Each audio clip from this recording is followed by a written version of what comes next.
안녕하세요. 저는 탈북청소년 교육지원센터 맞춤교육지원팀에서 근무하고 있는 강석영 팀장입니다. 구독자 여러분들의 응원에 힘입어 도담도담 알아가요가 2편, 입시편으로 돌아왔습니다. 입시 하면 대한민국에서 절대 빼놓을 수 없는 교육 주제죠. 대부분의 학부모님들께서 관심을 가지고 계실 것 같은데요. 안 그래도 지난번 1편 댓글로 많은 분들이 입시에 대해 다뤄달라는 요청이 많으셨어요. 이번에도 저희가 미리 한 분의 사연자를 모셔보았습니다. 사연을 먼저 듣고 오실게요.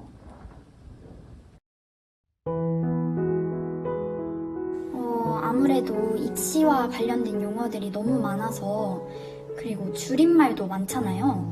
다른 학부모님들이 하는 얘기들의 절반도 잘 못 알아듣는 것 같아요. 예를 들면 수시, 정시, 논술, 학종, 생기부? 저한테는 생소하기만 하니까 딸내미 아들내미들을 잘 도와줄 수 없어서 미안하기만 하죠. 엄마가 다른 엄마들 같지 못하니까. 네, 북한에서 오셔서 2명의 중고등학생을 키우고 계신 한 어머니의 사연을 들어보았습니다. 듣고 계신 많은 분들이 공감을 하셨을 것 같은데요. 사실 입시 용어들은 남한 학부모님들도 어렵긴 매한가지니까요. 그래서 특별히 오늘은 입시 전문가님을 모시고 대학교 입시에 대해서 낱낱이 파헤쳐보는 시간을 가져볼까 해요. 지금 바로 모셔볼까요? 하승범 선생님 나와주세요. 안녕하세요. 연세학교 입학사정관으로 일하고 있는 하승범이라고 합니다. 반갑습니다. 와, 선뜻 나와주셔서 너무 감사드려요. 오늘 선생님과 입시에 대해 많은 것을 알아갈 생각에 벌써부터 설레는데요. 옛날에도 입시는 쉽지 않았지만 요즘 아이들 얘기 들어보면 입시가 더 어려워진 것 같더라고요. 요즘 입시는 어떤지 얼른 듣고 싶네요. 그럼 바로 시작해볼까요? 아까 사연자분께서 입시 전형이 너무 복잡하고 사용되는 단어도 어렵다고 하셨잖아요. 그래서 먼저는 복잡한 입시 관련 용어부터 정리하고 가면 좋을 것 같아요. 맞아요. 입시 용어나 전형은 매년 바뀔 뿐더러 지원하는 학교와 유형에 따라 많이 달라지죠. 그렇기 때문에 모든 용어를 하나하나 살피기보다는 중요한 용어와 공통적인 용어를 위주로 살펴보시는 데 더 도움이 되실 거예요. 그럼 본격적으로 대입 수시 관련 이야기부터 시작해볼게요. 선생님, 먼저는 정시와 수시가 어떻게 다른지 설명해 주시면 좋을 것 같아요. 네. 정시는 매년 11월에 치러지는 수능시험 점수만을 가지고 학생들을 뽑는 전형입니다. 반면 수시는 고등학교 3년간 학생들의 전체적인 성적과 학교생활 전반을 따져보고 학생들을 뽑는 전형이라 할 수 있습니다. 그렇군요. 시간 관계상 오늘은 수시에만 먼저 초점을 맞춰서 설명을 해주시면 좋을 것 같아요. 수시 준비를 위해 꼭 알아야 할 핵심적인 수시 관련 용어에는 어떤 것들이 있을까요? 첫 번째로 설명할 부분은 생활기록부입니다. 줄여서 생기부라 부르기도 하죠. 예시를 보며 중요한 부분만 설명해 드릴게요. 최근 수시에서 생활기록부 영역이 줄어들어 수강실적과 독서 등을 평가하지 않습니다. 따라서 현재 대입에서 핵심적인 영역은 교과학습 발달 사항과 창의적 체험활동으로 요약할 수 있습니다. 교과학습 발달 사항을 보시면 교과목 성적과 그 밑에 세부 능력 특기 사항이라고 나오는데 흔히 줄여 이 영역을 세특이라 부릅니다. 우선 교과목 성적부터 설명해 드릴게요. 여기 보이시는 단위수는 그 수업이 일주일에 총 몇 번 들었는지 말해줍니다. 단위수가 높을수록 성적을 매길 때 큰 역할을 하는데요. 단위수가 높은 과목, 주로 국어, 영어, 수학이 되겠죠. 다음은 석차 등급입니다. 흔히 내신이라고 부르는 것이 이 영역이죠. 1등급부터 9등급까지 있으며 석차 등급은 해당 과목의 성적을 높은 점수부터 나열했을 때 높은 점수를 받은 학생부터 1등급, 마지막까지 9등급으로 매겨지는 형식입니다. 학생의 성적이 높을수록 낮은 숫자를 받게 되는 것이죠. 옆에 보시는 표에 등급표와 비율을 정리해 드리겠습니다. 근데 선생님 혹시 생각해 보셨나요? 남한과 북한은 성적을 매기는 방식이 같을까요? 다를까요? 그러게요. 왠지 같을 것 같진 않는데. 맞아요. 북한에서는 최우등이 5점, 우등이 4점, 보통은 3점, 2점 이하는 납제로 성적을 매기거든요. 또 북한의 경우에는 4점을 맞으면 5점이 몇 명이든 상관없이 다 5등을 받는데 남한은 그렇지 않죠? 네, 남한에서는 100점을 맞은 학생이 많으면 본인이 99점을 맞아도 1등을 받지 못할 수도 있습니다. 이런 평가 방식을 상대평가라고 합니다. 아무래도 이런 차이 때문에 북한에서 온 학생들과 또 학부모님들이 남한의 교육 시스템에 처음 적응하는 게 어려우실 것 같아요. 수시로 대학에 가려면 좋은 성적을 받는 것도 중요하지만 세특을 잘 관리하는 게 중요하다고 들었는데요. 세특은 어떻게 잘 관리할 수 있나요? 세특은 기본적으로 각 과목을 맡으신 담당 선생님들이 쓰십니다. 많은 학생이 수업만 열심히 들으면 된다고 생각하지만 발표나 개인 보고서 등을 통해 선생님에게 진로와 학업에 대한 의지를 보여주는 것이 중요합니다. 다음 그림은 잘 작성된 세특의 예시입니다. 보시면 자신의 미래에 어떤 길을 가고 싶은지 고민한 점이 인상적이죠. 만약 배운 내용을 자신의 진로와 연결하기 힘들다면 학업적 능력을 보여주는 것도 좋습니다. 그럼 다음으로 넘어가 보겠습니다. 창의적 체험활동은 교과 영역 중 다양한 모습을 보여줄 수 있는 중요한 영역입니다. 자율활동, 동아리, 봉사활동, 지로활동으로 이루어져 흔히 자동봉진이라 부릅니다. 자율활동은 학급이나 학년에서 진행되는 활동에 자발적으로 참여하는 것을 보여주면 됩니다. 동아리 활동은 자신의 진로와 관련하여 심화 탐구를 잘 드러낼 수 있는 활동이면 좋습니다.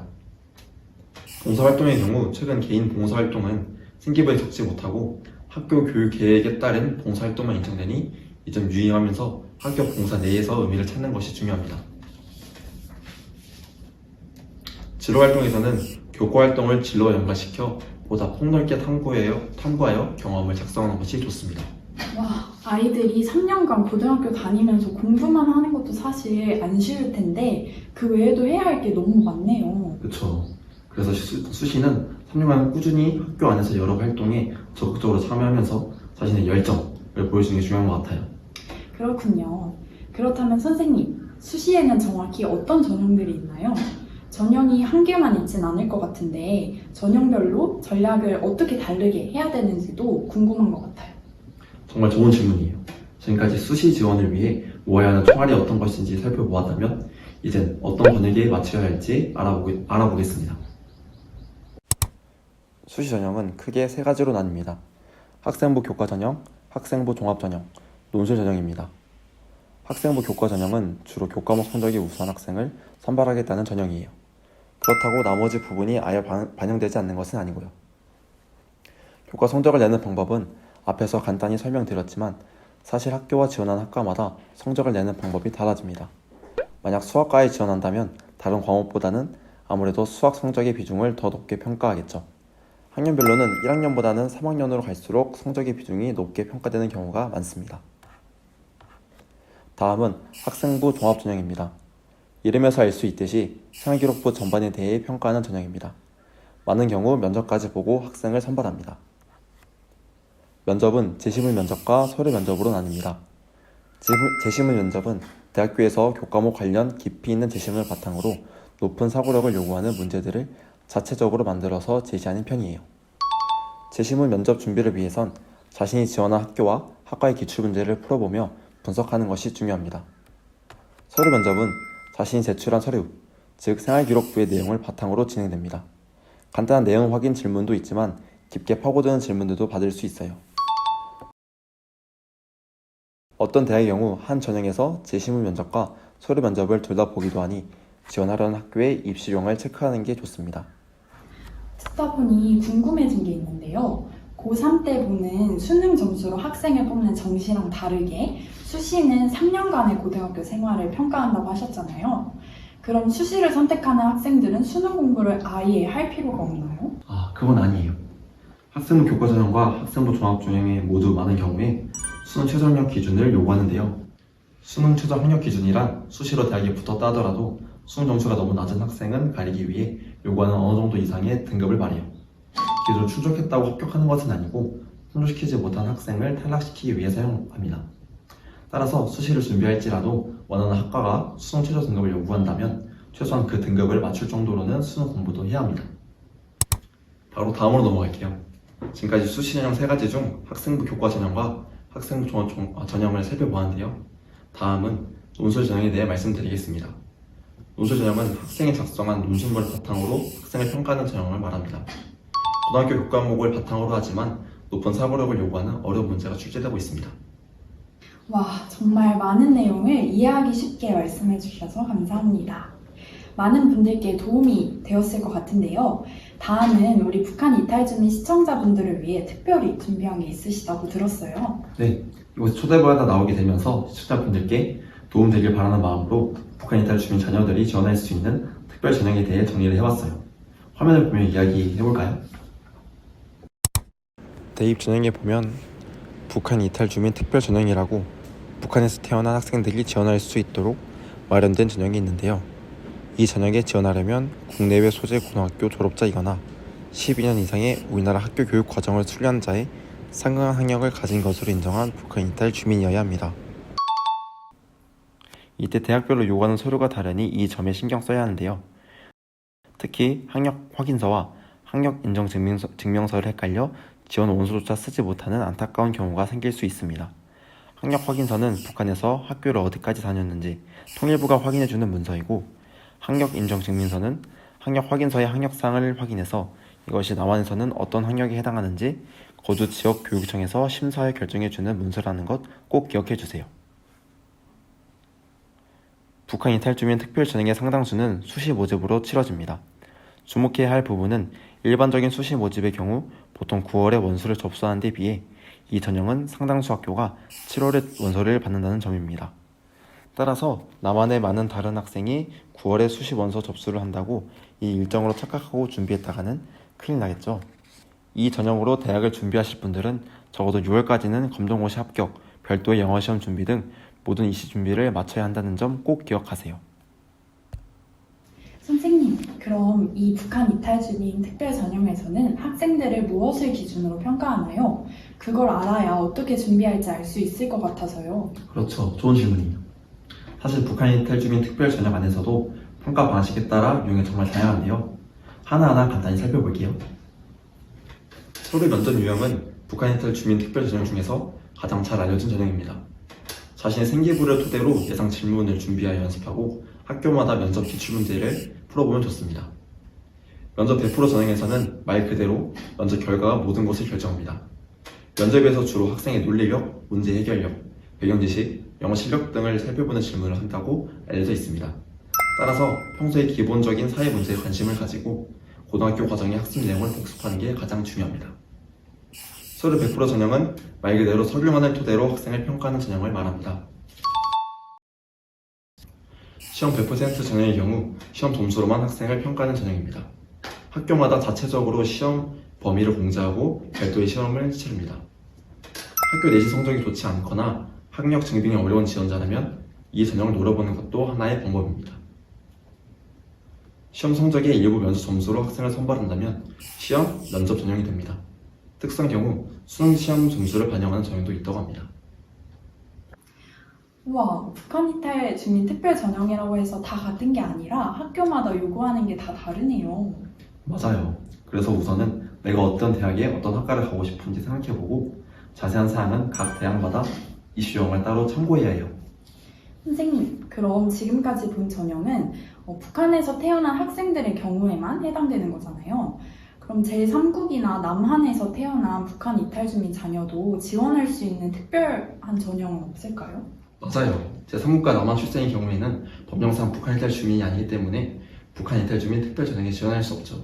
대신에 일부 대학에서 북한 이탈 주민의 자녀를 위한 별도의 특별 전형을 마련하고 있으니 다음부터 그 점에 대해 살펴보겠습니다. 우선 제3국 출생 학생들이 지원 가능한 대학 입시 전형을 유형별로 분류해 보겠습니다. 첫 번째로 제3국 출생 학생들에게 응시 자격을 부여하는 사회적 배려 전형이 있습니다. 2023년 입시를 기준으로 제3국 출신 학생들도 지원할 수 있도록 별도의 특별 전형을 마련한 학교는 다음과 같습니다. 두 번째는 일반적인 사회적 배려, 기회균형, 고른기회 특별 전형입니다. 대부분의 대학은 경제적인 어려움을 겪거나 사회인의 소수계층을 지원하는 차원에서 별도의 특별 전형을 가지고 있는데요. 대학마다 전형에 따라서 본인이 해당하는 경우가 있다면 참고하는 게 좋을 것 같습니다. 대학마다 이 전형의 이름이 달라져서 잠시 서울 주요 대학에서 선발하고 있는 학생부 종합 사회적 배려, 기회균형 전형 이름을 보여드리고 넘어가겠습니다.